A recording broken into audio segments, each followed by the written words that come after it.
أعوذ بالله من الشيطان الرجيم. بسم الله الرحمن الرحيم.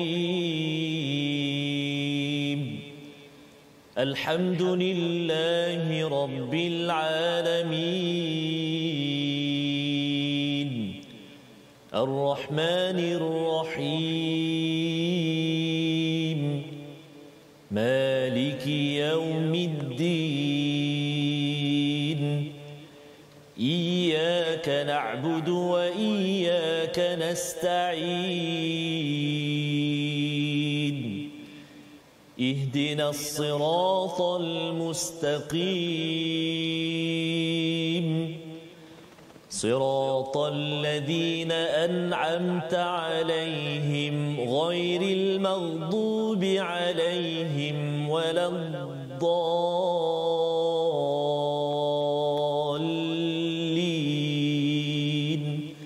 آمين. صدق الله. Assalamualaikum warahmatullahi wabarakatuh. Alhamdulillah wassalatu wassalamu ala Rasulillah wa ala alihi wa man wala syada la ilaha illallah syada Muhammadan abduhu wa rasuluhu. Allahumma salli ala sayidina Muhammad wa ala alihi wa sahbihi ajma'in. Amma ba'du. Apa khabar tuan-tuan dan puan yang dirahmati Allah sekalian? Kita bertemu pada hari ini My Quran Time baca faham amal dalam sesi ulang kaji kita. Selepas lama kita mengikuti halaman demi halaman dan hari ini kita kembali ya pada setiap hari Sabtu untuk kita mengulang kaji bersama dengan tokoh panel kita pada hari ini, dan hari ini saya bersama dengan Ustaz Tarmizi Abdul Rahman. Apa khabar Ustaz? Alhamdulillah Ustaz Fazrul ya. Sudah lama kita tak bersama tetamu. Ya, betul. Tapi tidak ada hari ini Ustaz. Zaman pandemik Ustaz. Zaman PKP lockdown ini. Betul Ustaz. Kita ada tetamu kita di online. Dan bacaan Al-Fatihah saya tadi Ustaz. Saya baca sedikitlah cuba mengikuti bacaan Syekh Ali Abdul Rahman Al-Huzaifi, Imam Masjidin Nabawi. Dan saya kira tokoh tetamu jemputan kita pada hari ini pun berkait dengan bumi Madinah Al-Munawwarah ini. Pasti siapakah dia? Sudah tentunya kita mengalu-alukan kepada Al-Fadhil Ustaz Dr. Arif Musa bersama kita di online pada hari ini. Ya, mari sama-sama. Apa khabar Doktor? Alhamdulillah sihat. Alhamdulillah ya, kita sama-sama pada hari ini kita ingin bersama memulakan kita dengar suara je dulu okey, lepas ini baru nampak orangnya. Dan bagi tuan-tuan yang berada di online, sila share di Facebook masing-masing, beritahu bahawa hari ini adalah hari untuk ulang kaji. Ya, pada setiap hari Sabtu. Kita hanya hari Sabtu sahaja. Hari Ahad kita terus masuk balik kepada halaman seterusnya ya, kerana mungkin ada di kalangan rakan-rakan yang kata bahawa kita dah tertinggal ni, betul ya. Jadi kita hanya ada satu hari saja ulang kaji pada hari Sabtu. Hari Ahad terus kita masuk kepada halaman yang seterusnya sehingga hari Jumaat, dan hari Sabtu kita akan menyimak balik 6 halaman. Berbanding pada musim pertama dahulu kita menyimak 5 halaman sahaja. Jadi pada hari ini kita nak mulakan Ustaz dengan bacaan daripada muka surat 211. Kita nak mengulang kaji muka surat 211. Kalau sempat kita pergi sampai 218. Yang telah kita belajar sebelum ini. Jadi kita baca dahulu ayat 21, peringatan daripada Allah Subhanahu Wa Taala untuk sama-sama kita ambil pelajaran, terutama bila ia dikaitkan pada ayat 22 nanti bercakap tentang istilahnya lanakunanna minasyakirin. Itu ayat 22. Tapi Ustaz akan baca ayat 21 memulakan majlis kita pada hari yang berbahagia ini. Silakan tuan-tuan buka halaman 211. Baik. Terima kasih Fadil Ustaz Fazrul. Sahabat-sahabat Al-Quran yang dikasihi Allah SWT sekalian, apa khabar semuanya yang sedang bersama di kita di Kaca TV dan juga di Facebook kita, subhanallah. Ramai yang berkongsi hari ini. Ya, hari ini sesi ulang kaji. Kita barukan dan kita share, kita tag sahabat-sahabat kita, saudara mara kita, adik-beradik kita, family kita untuk sama-sama kita bersama dengan Al-Quran. Sebab sekarang tak boleh pergi mana Ustaz. Betul. Kecuali betul-betul ada keperluan sahaja dengan menjaga SOP, dan kita akan banyak masa dekat rumah. Apa salahnya dalam jadual timetable kita 12 hingga 1 kita sekejap sama-sama menyaksikan My Quran Time, insya-Allah. Boleh tag kawan masing-masing ya, rakan-rakan keluarga, sambung ya, saya doakan. Tag kawan itu pasal kalau kita tag saja nanti dia terkejut pula kan. Saya doakan tag kawan tersebut. Dan bagi tuan-tuan yang sudah pun laksanakan itu, bagi belanja sikit. Belanja hari Sabtu ni, belanja apa, love ataupun like tadi itu banyak-banyak dekat Facebook, agar rakan-rakan kita yang lain pun mengapa banyak love ni, saya pun nak bersama dengan perkataan surat kasih sayang daripada Allah. Ar-Rahman. Sebenarnya bahagia Ustaz dapat doa dalam majlis Al-Quran Ustaz. Subhanallah. Allahu akbar. Kawan kita tag kita doakan saya dalam majlis Al-Quran ini, subhanallah, bahagia rasa dan happy. Jadi banyak-banyak kawan itu betul. Yang diingat kan. Allahu akbar. Harapnya kita diingati oleh Allah Subhanahu wa taala. Baik. Dan tak lupa kepada Al-Fadil Ustaz Dr. Muhammad Arif yang kini berada di talian tu. Oh ya. Nanti dulu. Ya, nanti dulu. Apa khabar doktor? Saya sebut tadi Madinah sebab Al-Fadil Ustaz Dr. Muhammad Arif antara graduan di universiti di Madinah. Jadi memang orang yang sangat dekat dengan suasana. Itu. Ya, dengan suasana Madinatul Munawwarah. Apa khabar doktor? Subhanallah. Alhamdulillah sihat. Masya-Allah, masya-Allah, masya-Allah. Bestnya dapat peluang, dapat pengalaman untuk ilmu di Madinah Al-Munawwarah. Jadi apa nama ni, kita nak baca sekarang ni Ustaz halaman yang ke 211 ayat yang ke-21 insya-Allah. A'udzubillahi minasyaitonirrajim.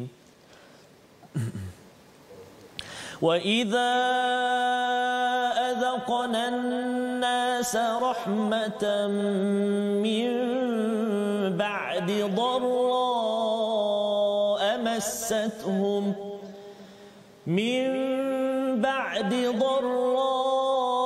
مَسَّتْهُمْ إِذَا لَهُم مَّكْرٌ فِي آيَاتِنَا قُلِ اللَّهُ أسرع مكرا إن رسلنا يكتبون ما تمكرون صدق الله العظيم. Surah Al-Azim daripada ayat yang ke-21. Dan apabila kami memberikan suatu rahmat kepada manusia setelah mereka ditimpa bencana, mereka segera melakukan segala tipu daya menentang ayat-ayat kami. Katakanlah Allah lebih cepat pembalasannya ke atas tipu daya itu. Sesungguhnya malaikat-malaikat kami mencatat tipu dayamu. Jadi daripada ayat 21 ini Allah menceritakan tentang kebesaran-kebesaran Allah, dan di hujung ayat 22 itu Allah menyatakan la in anjaytana min hadhihi lanakunanna minasyakirin. Terus saya ingin bersama dengan Al-Fadil Ustaz Dr. Arif Musa, ya, bila Allah menceritakan tentang manusia bila ada masalah diselamatkan, dinyatakan lanakunanna minasyakirin, iaitu jadilah kami di kalangan orang-orang yang bersyukur. Apa maksud menjadi orang yang bersyukur berbanding dengan jadi orang yang sabar? Pasal ini kan baru tengah menghadapi kepayahan. Silakan bersama dengan Dr. Arif di online.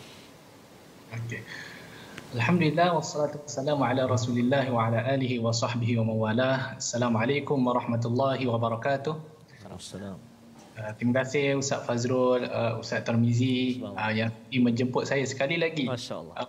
Sama-sama, tapi ini kali pertama secara online ya. Betul. Ya, subhanallah. Okey. Al-Fadhil Ustaz Fazrul memberikan satu soalan yang bagi saya agak menarik ya untuk dibincangkan bersama, untuk dikongsikan bersama, di mana di dalam kita boleh lihat di dalam ayat yang ke-22 di mana Allah Subhanahu Wa Taala menyebutkan kata-kata seorang musyrikin sebenarnya, orang Islam yang mengatakan la in anjaitana min hadhihi lanakunanna minasyakirin. Jikalau kamu menyelamatkan kami daripada suasana ini, iaitu suasana yang sukar ini, niscaya kami akan menjadi orang yang bersyukur. Apa yang dimaksudkan dengan ayat ini dan apakah justifikasi penggunaan kalimah syukur dalam konteks ayat ini? Ya.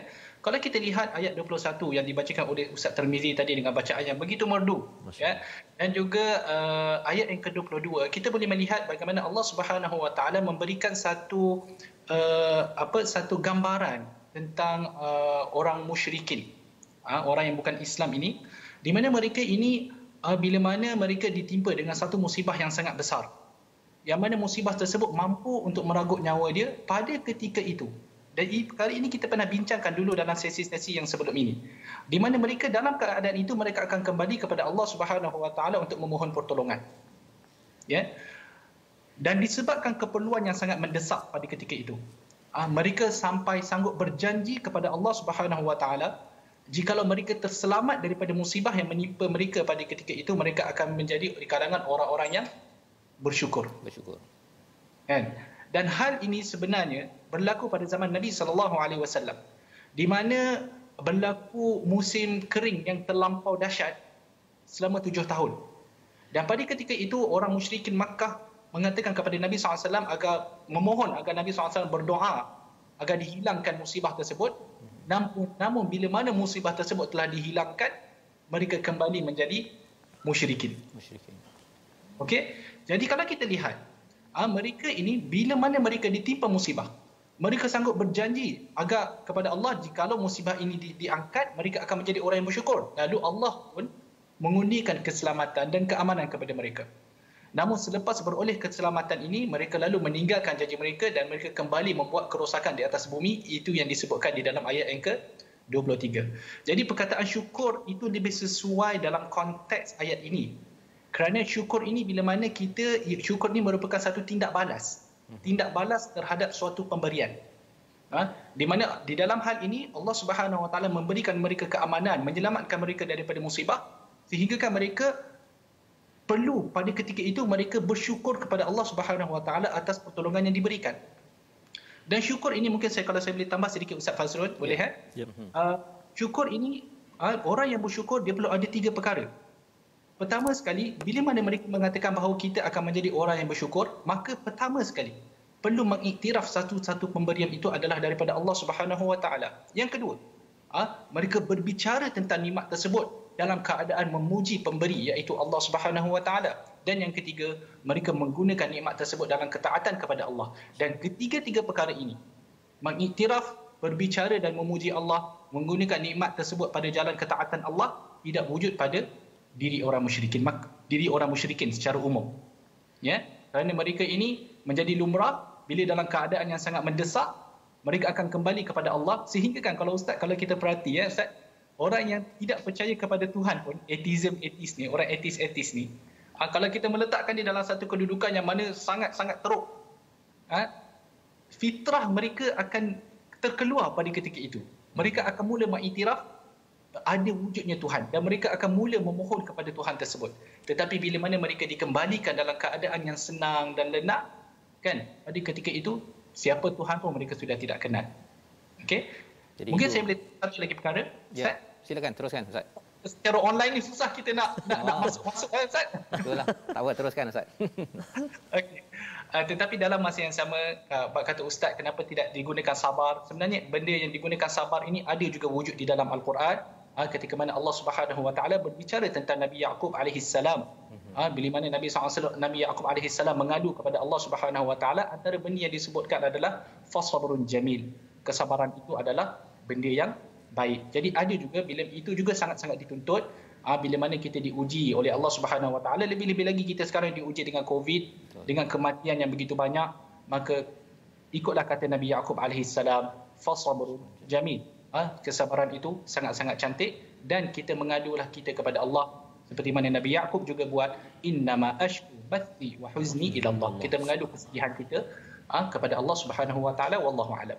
Baik, terima kasih diucapkan pada Al-Fadhil Ustaz Dr. Arif Musa menjelaskan tadi istilah lanakunanna minasyakirin Ustaz ya.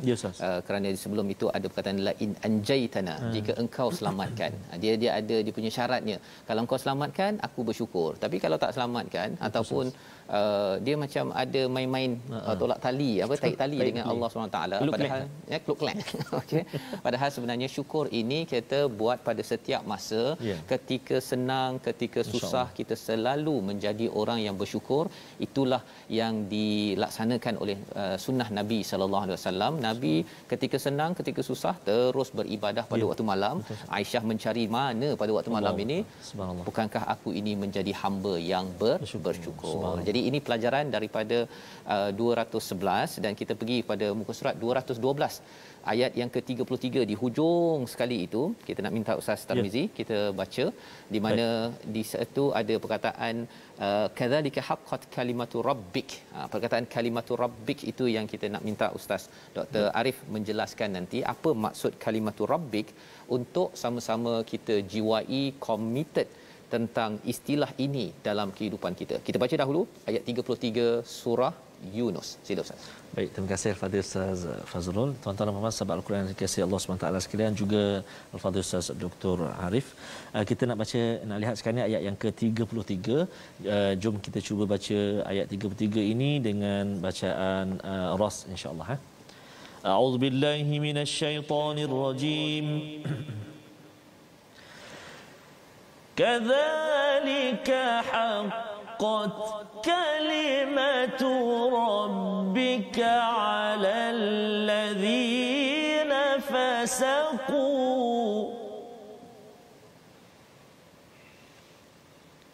kadzalika haqqat kalimatu rabbika 'alal ladzina fasaqu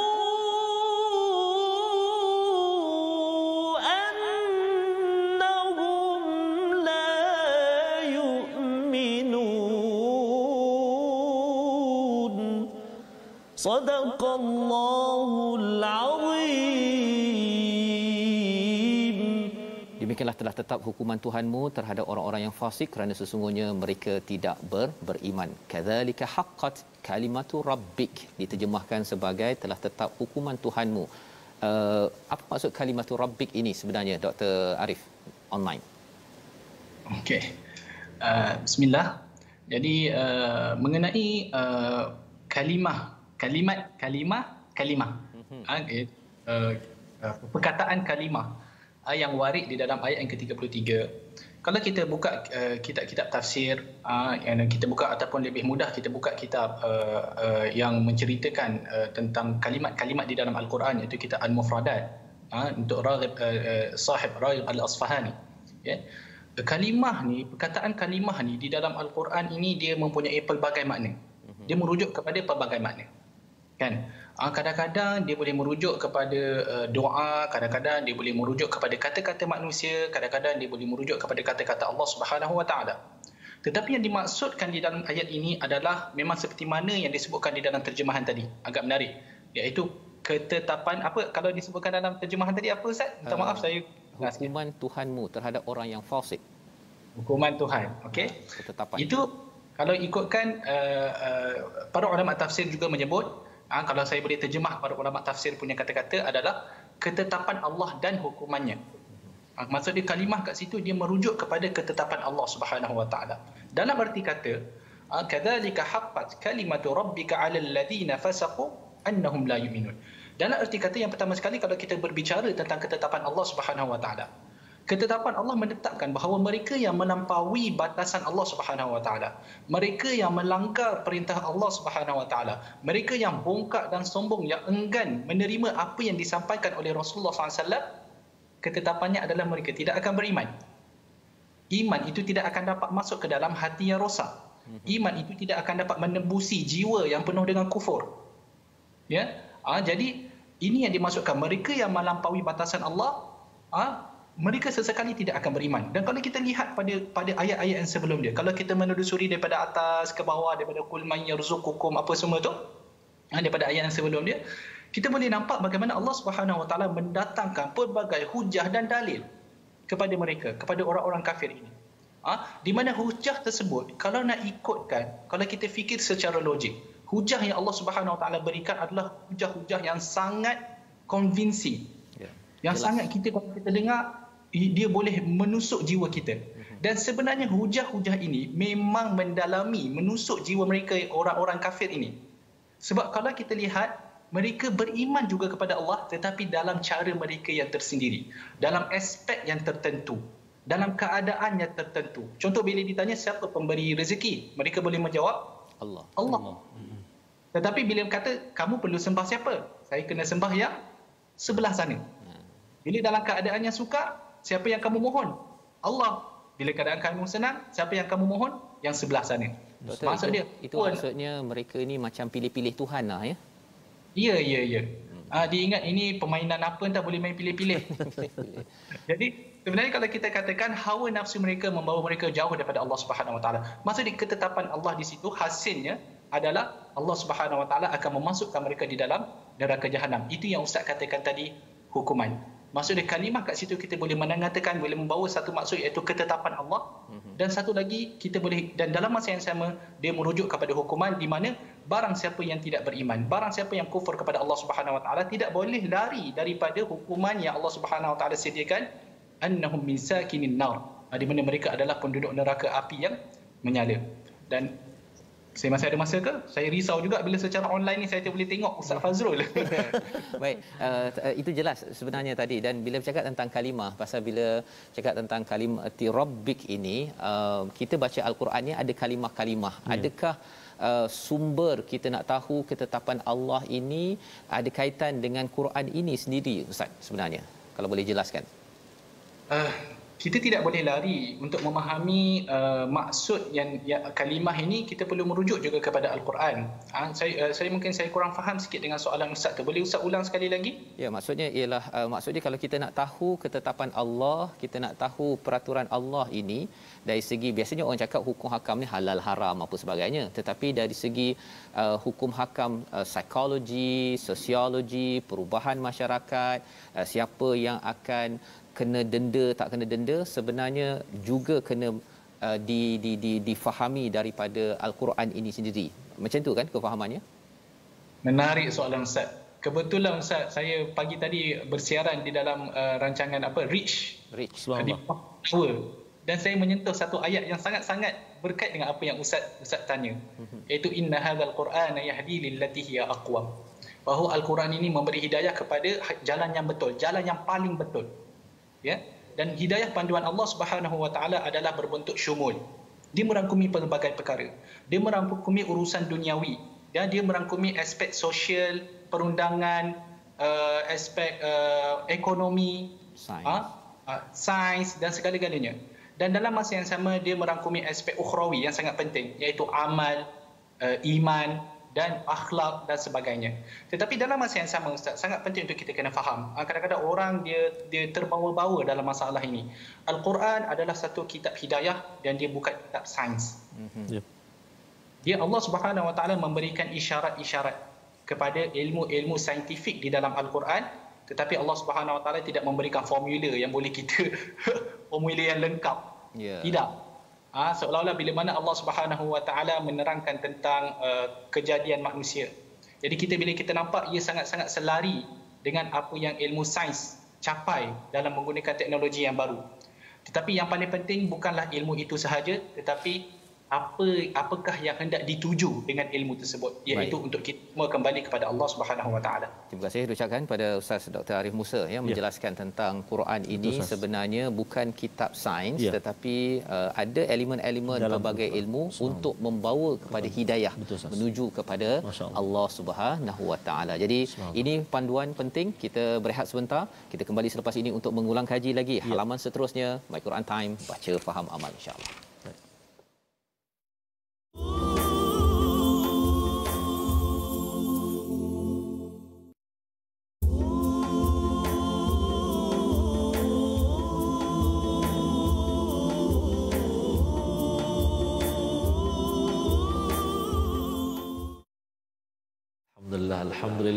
Alhamdulillah bertemu kembali kita dalam sesi ulangan pada hari ini Ustaz Fazrul dan juga Al-Fadhil Ustaz Dr. Muhammad Arif kita. Sahabat-sahabat kita di Facebook Ustaz, antaranya Puan Amanah Mamum sedang potong sedang bersihkan taugeh, siang taugeh kat dapur tapi pasang Quran Time. Masya-Allah. Begitu juga Puan Syamila kita dari Singapura tengah goreng pisang Ustaz. Allahu akbar. Dapat bersama kita juga, dan terima kasih juga pada Puan Arina selalu bersama dengan kita juga dari Nuremberg, Germany. Mudah-mudahan selamat semuanya dan dipermudahkan Allah Subhanahu taala. Jadi insya-Allah Ustaz, kita ingin berganjak ke halaman yang seterusnya Ustaz. Ya, di halaman 213 ini kita nak melihat kepada ada perkataan al-haq, ada perkataan sadiqun, ya, ada perkataan zalim dan mufsid, mufsidin. Sebenarnya nak minta kepada Dr. Arif untuk menjelaskan secara ringkas, terutama kalau ayat yang ke-41 itu ada faqul li amali walakum amalukum. Zaman Nabi ni ustaz ya, ada orang yang gelar Nabi ni sebagai tukang sihir, mendustakan Nabi, membodohkan Nabi, dan dia bukan hanya pada zaman Nabi. Dia sampai zaman sekarang ada lagi orang yang membodohkan Nabi dan membodohkan wahyu. Pasal dia rasa dia paling bijak lah kan. Jadi nak tahu daripada Dr. Arif, macam mana kita nak respon orang yang mendustakan ataupun istilah tadi mufsidin ataupun zalimin. Apa kesimpulan daripada halaman 213 ini untuk kita jadikan sebagai panduan akhlak kita sebagai umat Islam yang baca Al-Quran? Silakan doktor. Bismillahirrahmanirrahim. Soalan tentang apa tadi, al-haq, as-sidqa dan zalim serta mufsid disebutkan dalam agak rapat di dalam satu muka surat yang sama. Ini menurut pemerhatian secara zahir, ya, kita boleh lihat bagaimana Allah Subhanahu Wa Taala meletakkan al-haddul fasid, maksudnya pemisah di dalam antara orang yang menurut Allah dan Rasul dia dan orang yang menentang. Di mana sangat jelas Allah Subhanahu Wa Taala di dalam satu Al-Quran dia ingin menjelaskan perkara ini, bahawa mereka yang menurut Allah dan Rasulnya, maka mereka lah berada di dalam kebenaran, dan juga mereka yang berada di atas al-haq tu tadi, al-haq. Adapun mereka yang menentang Allah dan Rasulnya, maka mereka ini disifatkan dengan pelbagai sifat-sifat yang buruk. Antaranya adalah al-zalimin, al-mufsidin. Zalim dalam erti kata mereka tidak menunaikan hak Allah Subhanahu Wa Taala. Allah Subhanahu Wa Taala yang menciptakan mereka, Allah Subhanahu Wa Taala yang memberikan rezeki, Allah Subhanahu Wa Taala yang mengangkat bala, Allah Subhanahu Wa Taala yang memberikan banyak perkara untuk mereka, tetapi mereka tidak menunaikan hak Allah Subhanahu Wa Taala untuk disembah. Jadi kezaliman itu sangat-sangat jelas. Al-mufsidin pula, mereka ini adalah orang yang sentiasa membuat kerosakan, dan tiada kerosakan yang lebih besar daripada syirik kepada Allah Subhanahu Wa Taala. Kerana disebabkan syirik boleh dimusnahkan satu-satu negara. Kita boleh lihat bagaimana sejarah di dalam Al-Quran menunjukkan bahawa bagaimana Allah Subhanahu Wa Taala menghancurkan banyak-banyak umat-umat yang terdahulunya sangat-sangat maju. Sangat-sangat maju, tetapi hanya disebabkan oleh syirik, maka seluruh negara itu dihapuskan. Maka al-mufsidin di situ sangat jelas. Mereka berbuat kerosakan. Bila berbuat kerosakan melalui syirik, maka bumi akan hancur dengan begitu juga. Tiada jalan tengah. Tiada jalan tengah di sini. Antara kita Muslim ataupun kita kafir. Tidak ada yang mengatakan bahawa sebenarnya semua agama adalah sama. Tidak ada. Kerana Allah Subhanahu Wa Taala menyifatkan orang kafir dengan sifat-sifat sedemikian, Allah Subhanahu Wa Taala menyifatkan orang beriman dengan sifat-sifat yang sangat mulia. Maka pemikiran yang mengatakan semua agama ni sama sahaja, kita semua nak menghala ke jalan yang sama, ini adalah satu pemikiran yang batil, yang sangat menyalahi apa yang diajarkan oleh Allah Subhanahu Wa Taala. Wa man yabtaghi ghairal islami dinan falan yuqbala min. Sesiapa yang ingin menggunakan ataupun ingin kepada agama selain daripada Islam, maka nescaya segala amal ibadah dia, baik amal, segala perbuatan baik dia buat baik banyak, sedekah sana sini, buat baik dengan orang, falan yuqbala min, dia tidak akan diterima oleh Allah Subhanahu Wa Taala, wa huwa fil akhirati minal khasirin, dan dia berada di hari akhirat bersama dalam kalangan orang-orang yang sangat rugi. Jadi penggunaan, kalau nak tanya Ustaz tadi, ini menunjukkan pemisah antara kufur dan syirik. Tapi saya menarik Ustaz yang soalan ini, bahagian terakhir daripada soalan Ustaz, di mana orang, bagaimana respon kita terhadap orang yang menuduh Nabi SAW dengan sedemikian, mereka yang menuduh Al-Quran dengan sedemikian. Saya Ustaz, kadang-kadang saya baca juga tentang syubhat-syubhat, iaitu pemikiran-pemikiran rosak yang dilontarkan kepada Nabi SAW, yang dilontarkan kepada Al-Quran. Ada orang-orang, kalau kita baca dalam pemikiran yang baru ni, kita kata para orientalis, mereka mengatakan bahawa Al-Quran ini ada kesalahan sedemikian, Al-Quran ini sebenarnya dikumpulkan jauh selepas zaman Nabi SAW. Maksudnya Al-Quran ini wujud selepas zaman Nabi SAW, bukan masa zaman Nabi, selepas zaman Nabi. Jadi semua ini orang kata tuduhan-tuduhan yang dilontarkan kepada Al-Quran. Apa respon kita? Apa respon kita? Kita hanya tunaikan apa yang diminta oleh Allah Subhanahu Wa Taala daripada kita. Pertama sekali, teguh dalam keimanan, dan kedua, menyampaikan dakwah. Dan dakwah ini perlu disampaikan dengan hikmah, sehikmah-hikmah yang boleh. Ya Ustaz? Jadi jelas kat situ, janganlah pula kita pula, kadang-kadang kita ni tak ada pendirian, setengah orang daripada kita. Bila orang kata Al-Quran perlu ditafsirkan sedemikian, kita dengar aja tanpa ada sebarang pendirian. Kan? Bila kita ni jenis orang kata apa? Lalang lah, tidak ada pendirian. Jadi pendirian kena teguh di atas ajaran Allah dan Rasul dia. Apa yang disampaikan Allah dan Rasulnya adalah benar, apa yang bertahan adalah salah. Jadi maksudnya teguh pendirian dan kita berhujah dengan penuh hikmah, dengan penuh sopan santun Ustaz ya, bukannya kita membalas dengan reaksi negatif sehingga kita pun terbakar sekali dengan orang yang membakar tersebut ya. Jangan jadi begitu. Baik. Alhamdulillah itu poin yang menarik daripada Ustaz Dr. Arif sebentar tadi, dan kita nak berganjak kepada halaman 214. Kita melihat kepada ayat 47 dan ayat 49 ya. Bila ayat 47 itu ada istilah walikulli ummatir rasul, pada ayat 49 istilahnya likulli ummatin ajal. Kita nak baca dahulu kepada ayat yang ke-47 satu, dan kemudian nanti kita nak melihat apa kaitan likulli ummatir rasul likulli ummatin ajal sebentar nanti. Kita baca dahulu ayat 47. Silakan Ustaz. Baik, terima kasih kepada Ustaz Fazrul dan juga bagi Dr. Muhammad Arif. Kita terus melihat pada ayat yang ke-47 Ustaz ya. Ya. Kita baca sama-sama tuan-tuan dan puan sahabat Al-Quran dikasihi Allah Subhanahu wa taala sekalian. A'udzubillahi minasyaitonirrajim. وَلِكُلِّ أُمَّةٍ رَّسُولٌ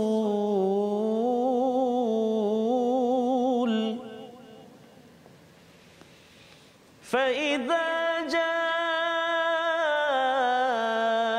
رَسُولُهُمْ قُضِيَ بَيْنَهُم بِالْقِسْطِ وَهُمْ لَا يُظْلَمُونَ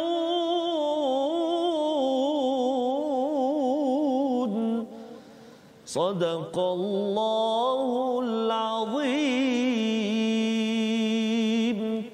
Surah Al-Azim ayat 47. Dan setiap umat mempunyai rasul, maka apabila rasul mereka telah datang, dijalankan hukuman bagi mereka dengan adil dan sedikit pun tidak dizalimi. Jadi terus kepada Ustaz Dr. Arif untuk menjelaskan likulli wa kulli ummatir rasul pada ayat 47.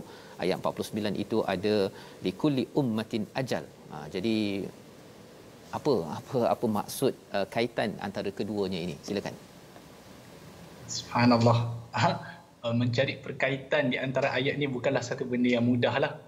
Jadi ia memerlukan kepada tadabbur daripada para ulama tafsir kita. Jadi ini mungkin kalau saya sendiri tadabbur kerana dan cuba untuk mendapatkan apakah perkaitan di antara keduanya. Kalau kita lihat, wallahu alam, kalau kita lihat ayat yang ke-47 menegaskan bahawa setiap umat itu telah diutuskan seorang rasul. Dan rasul itu pula bila mana dia akan menjadi saksi pada hari kiamat. Ini seperti mana yang dikatakan oleh Al-Imam Ibn Mujahid dan dinukilkan oleh Al-Imam Ibn Kathir rahimahullah, di mana bila mana rasul itu datang dan menjadi saksi, maka berlakulah pengadilan, di mana seseorang itu akan mula membaca kitab-kitab dia disaksikan oleh rasulnya pada ketika itu. Dan ayat 49 pula mengatakan tentang bagaimana setiap umat itu ada ajalnya, yang mana ajal itu telah ditetapkan dan tidak boleh dilewatkan ataupun dikehadapankan. Okey, apakah pengajaran yang kita boleh dapat daripada kedua ayat ini? Wallahu alam. Apa yang saya nampak Ustaz, bahawa bila mana kita kata walikulli ummatir rasul, maka setiap daripada kita sebenarnya dalam konteks kita lah telah ditegakkan hujah kepada kebenaran. Telah ditegakkan kepadanya hujah kebenaran. Dalam erti kata, segala yang diperlukan untuk menjadi orang yang beriman telah dilaksanakan oleh Allah Subhanahu Wa Taala. Segala asbab untuk menjadikan seseorang itu beriman telah dibuat oleh Allah Subhanahu Wa Taala. Kalau kita tengok dalam konteks umat ini, umat Islam, Allah Subhanahu Wa Taala, pertama sekali Allah Subhanahu Wa Taala telah menurunkan Al-Quran, iaitu kalamnya sendiri.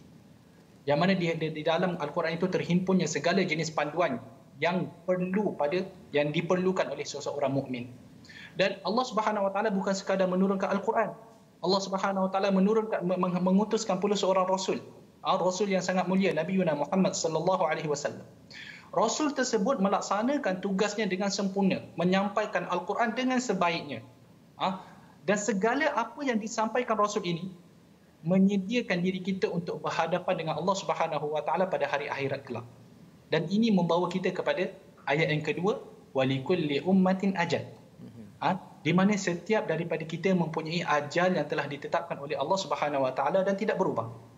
Kemudian bila mana kita telah meninggal dunia, kita semua akan berhadapan di depan Allah Subhanahu Wa Taala. Kita semua akan menghadapi pengadilan Allah Subhanahu Wa Taala pada hari Yaumul Mahsyar. Di sana juga Rasulullah sallallahu alaihi wasallam akan datang dan menyaksikan kita punya pembentangan amalan.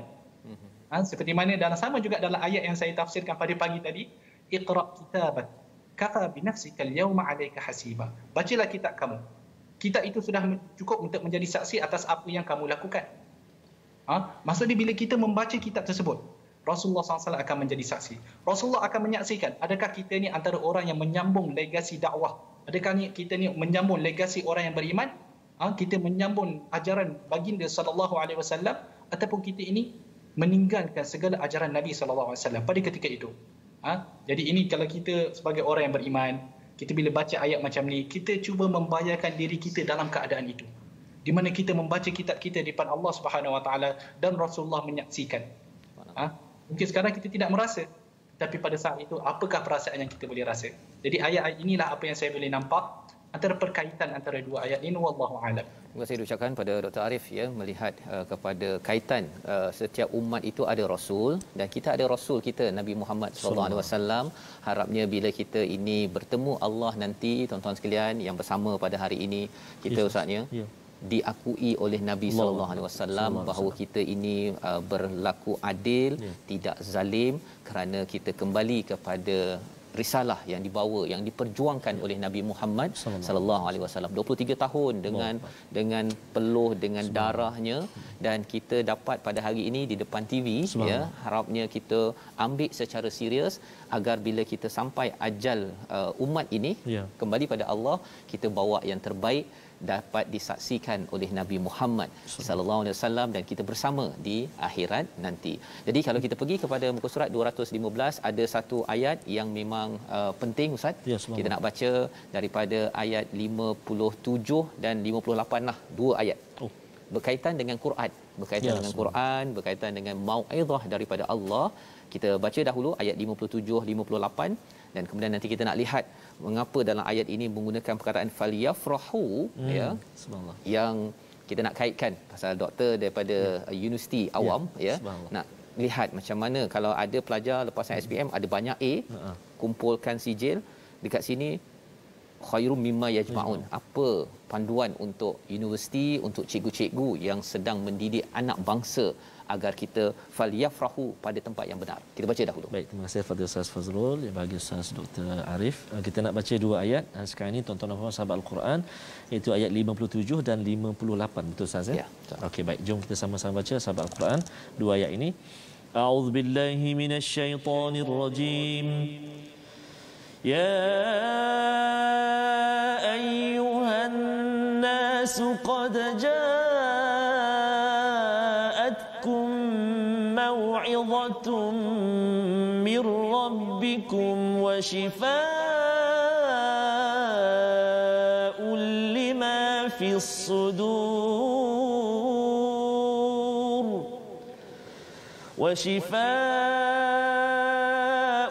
lima fis suduri wa hudan wa rahmatun lil mu'minin. قل بفضل الله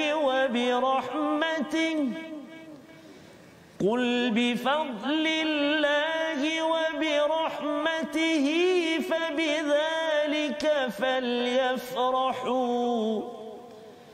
فليفرحوا هو خير مما يجمعون.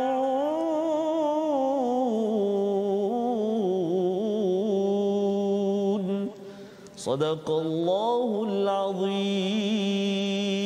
Wahai manusia, sesungguhnya telah datang kepadamu pengajaran Al-Quran daripada Tuhanmu, penyembuh bagi penyakit yang ada dalam dada dan petunjuk serta rahmat bagi orang yang beriman. Katakanlah, wahai Muhammad, dengan kurniaan Allah dan rahmatnya hendaknya mereka bergembira. Itu lebih baik daripada apa yang mereka kumpulkan. Jika doktor boleh menjelaskan tadi, bila Allah mengizinkan falyafrahu, sila bergembira, ya, khairum mimma yajma'un huwa khair, itu lebih baik daripada apa yang mereka kumpulkan. Adakah tak boleh kumpul A, tak boleh kumpul sijil, ataupun macam mana kefahaman ayat 58 ini agar cikgu-cikgu pensyarah dapat mendidik anak bangsa ini dengan falyafrahu huwa khairum mimma yajma'un. Silakan doktor. Bismillahirrahmanirrahim. Jadi yang saya nampak daripada soalan Ustaz ni, yang saya faham adalah bagaimana kita mengaplikasikan ayat ini dalam pendidikan, dalam aspek pendidikan bangsa, anak bangsa kita. Dan saya alhamdulillah diberikan peluang oleh Allah Subhanahu Wa Taala untuk mengajar di Universiti Awam lah, Universiti Sains Islam Malaysia, di Fakulti Pengajian Quran dan Sunnah. Kalau kita lihat kepada ayat yang Ustaz Tarmizi baca, ayat yang kedua, qul bi fadlillahi wa bi rahmatih fabidzalik falyafrahu huwa khairum mimma yajma'un. Katakanlah dengan pemberian Allah, betul ke? Dengan kelebihan Allah ataupun pemberian Allah dan juga rahmatnya, maka ia lebih baik, bergembiralah, dan ia lebih baik daripada apa yang mereka kumpulkan. Ramai para ulama tafsir yang menjelaskan pemberian Allah di sini, fadlillah di sini adalah dengan makna Al-Quran seperti mana yang disebutkan oleh Ustaz Fazrul. Dan rahmat Allah pula diterangkan, ada setengah para ulama menyebut dia sebagai Islam.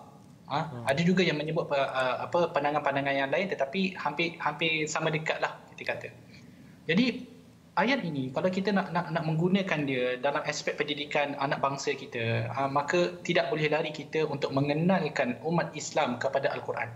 Mengenalkan umat Islam kepada Al-Quran adalah sangat penting. Kerana seperti yang kata orang lah, kalau tak kenal maka tak cintalah. Kan? Umat kita, anak bangsa kita tidak mengenali Al-Quran, bagaimana mereka nak menghargai panduan yang ada di dalam Al-Quran itu sendiri. Kan?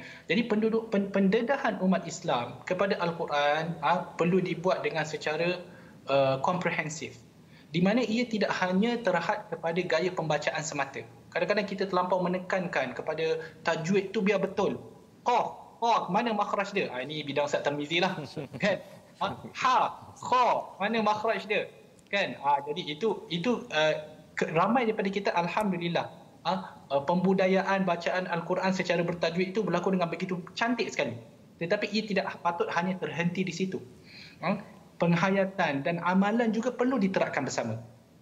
Ya, itu sangat penting. Menariknya Ustaz, mereka yang betul-betul menghayati ajaran Al-Quran dan juga sunnah baginda sallallahu alaihi wasallam adalah sebenarnya mereka yang bakal menjadi pelajar-pelajar yang cemerlang. Bukan kata bila kita menghayati sebelah sini, kita perlu meninggalkan segala apa yang di sebelah sana. Bukan bermaksud bila kita menghayati Al-Quran, kita perlu meninggalkan segala sijil yang ada. Tidak. Bahkan sebaliknya.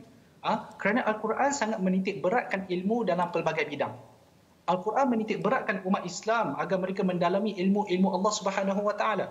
Ilmu perubatan, ilmu teknologi, ilmu sejarah, segala banyak ilmu. Apa ilmu yang bermanfaat, maka umat Islam perlu terkedepan di dalam masalah-masalah ini, di dalam ilmu-ilmu ini. Nabi SAW sendiri sangat menggalakkan umat Islam agar cemerlang dalam setiap bidang. Supaya apa? Supaya kita boleh memberi manfaat kepada umat kita sendiri.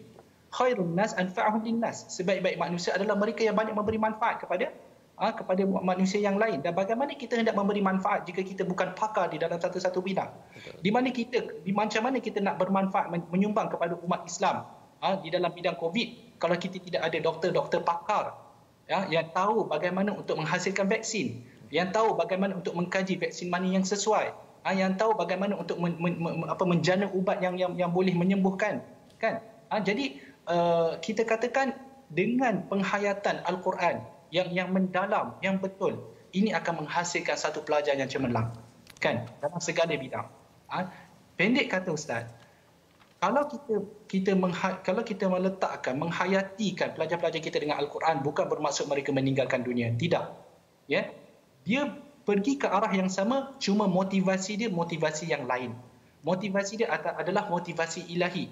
Motivasi dia adalah bila mana mereka termotivated dengan Al-Quran dan Sunnah, maka bidang yang mereka ceburi itu adalah bidang yang orang kata apa? Yang insya-Allah bermanfaat, yang pertama, dan ia boleh menghasilkan sumber manusia yang lebih berkualiti dan lebih berintegriti. Itu sangat penting, Ustaz. Ya. Kadang-kadang orang punya hebat, businessman punyalah bagus, tetapi makan rasuah. Kan?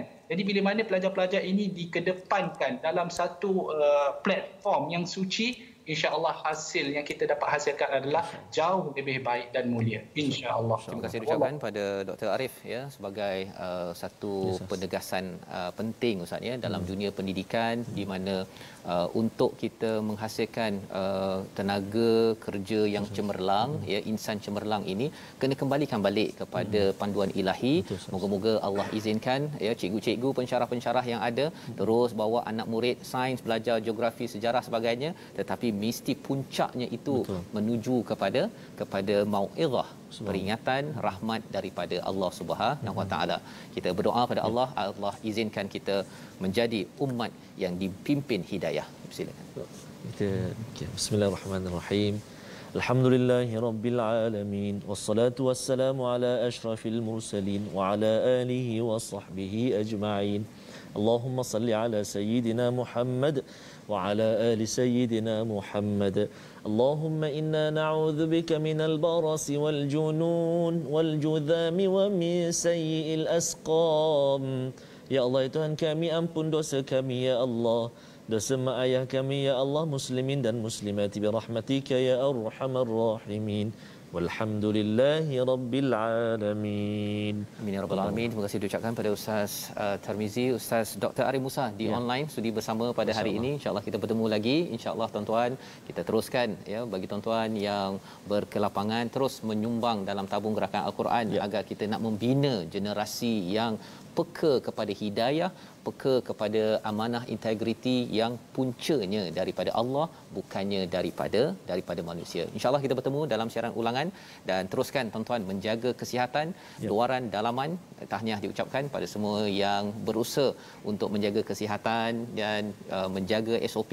Terus kita berusaha dan tawakal doa agar Allah memimpin, memberi kesejahteraan kepada semua. Kita bertemu lagi My Quran Time, baca, faham, amal pada hari esok insya-Allah.